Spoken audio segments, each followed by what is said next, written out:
अबू जहल का जन्नत में खजूर का दरख्त। उम्मुल मोमिनीन हज़रत उम्मे सलमा रज़ी अल्लाह तआला अन्हा फरमाती हैं कि एक दिन हुजूर नबी करीम सल्लल्लाहु अलैहि वसल्लम ने मुझे बताया कि मैं आलम ख्वाब में जन्नत में गया।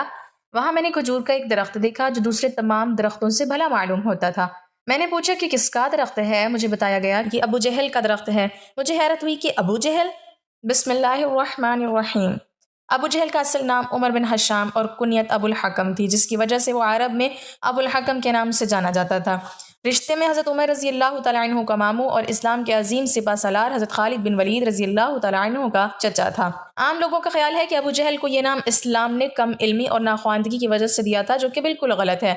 अबुल हकम का मतलब है इल्म और हिकमत का बादशाह। वो कई कई घंटे बड़ी लंबी लंबी तकरीरें किया करता था, शायरी भी खूब जानता था और अपने दौर में खाना काबा का मतवल्ली भी था। मेले और महफिलें करवाया करता था और खाना काबा की तामीर और तोसीम में भी बढ़ चढ़ कर हिस्सा लेता था।